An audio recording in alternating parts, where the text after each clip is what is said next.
خواجہ غریب نواز جب نئے نئے آئے نا اجمیر شریف میں تو خیمہ لگایا ہوا تھا خواجہ غریب نواز نے.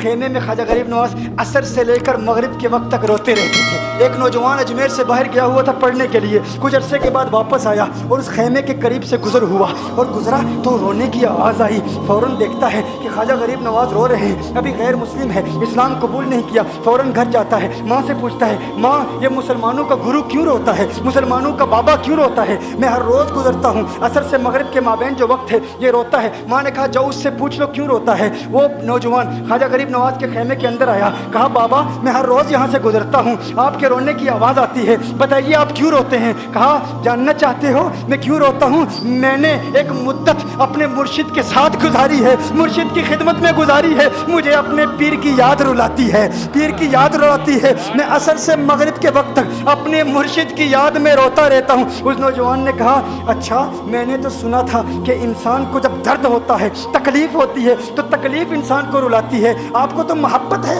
یہ محبت میں بھی انسان کو رونا آتا ہے؟ کہا ہاں ہاں ہے نوجوان, انسان محبت میں بھی روتا ہے. کہا تو پھر مجھے بھی رونا ہے, میں بھی رونا چاہتا ہوں, مجھے بھی رونا سکھا دیجئے. کہا تو رونا چاہتا ہے؟ رونا چاہتا ہوں. کہا ٹھیک ہے, دو شرطیں ہیں, مسلمان ہو جا اور میرا مرید ہو جا. اس نے کہا میں ماں سے اجازت طلب کروں گا.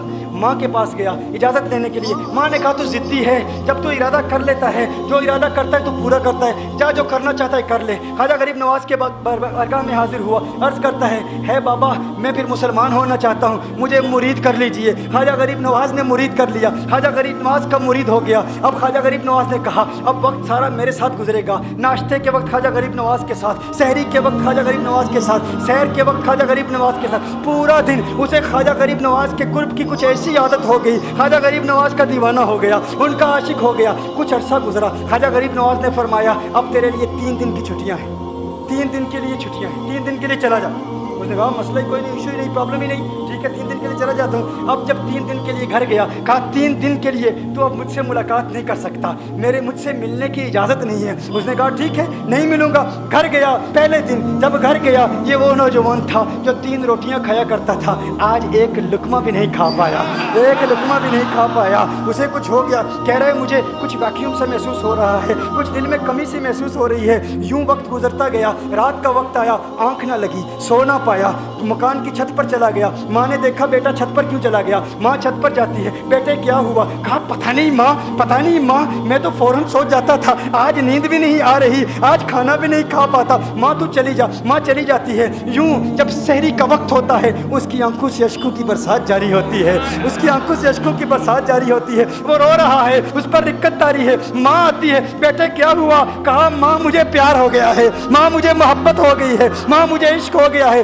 جا غریب نواز کے پاس, کہا مجھے بلا لو. اب یہ جدائی برداشت نہیں ہوتی, اب مرشد کی جدائی برداشت نہیں ہوتی. ماں فوراً خواجہ غریب نواز کی بارگاہ میں حاضر ہوتی ہے. کہا میں نہیں جانتی ہے مسلمانوں کے بابا, تو نے میرے بیٹے کو کیا دے دیا, تمہارا تعلق نہیں سمجھ پاتی, تمہارا رشتہ نہیں سمجھ پاتی, لیکن وہ تو رو رہا ہے, کہتا ہے واپس بلا لو. خواجہ غریب نواز نے کہا نہیں نہیں ابھی وقت نہیں ہے, میں اپنی زبان میں کہتا ہوں. گویا کہ خواجہ غریب نواز نے کہا ہوگا ابھی تو ابتدائی عشق ہے, روتا ہے کیا, آگے آگے دیکھ ہوتا ہے کیا. تیری تمنا تھی, تیری خواہش تھی کہ محبت میں رونے کی عادت ہو جائے, ابھی تو ابتدا ہے. ماں کو واپس بھیج دیا, کہا واپس چلی جا. اسے کہا ابھی اجازت نہیں ہے, وہ واپس چلی جاتی ہے. بیٹے کو بتاتی ہے کہ ہے میرے بیٹے وہ تو اجازت نہیں دے رہا. کہا ماں سن لے, اب اگر نہ بلایا تو میں مر جاؤں گا, یہ محبت مجھے مار ڈالے گی. ماں اگر مجھے زندہ دیکھنا چاہتی ہے تو میرے مرشد کو راضی کر لے, میرے مرشد کو بتا دے اب یہ جدائی برداشت نہیں کر سکتا.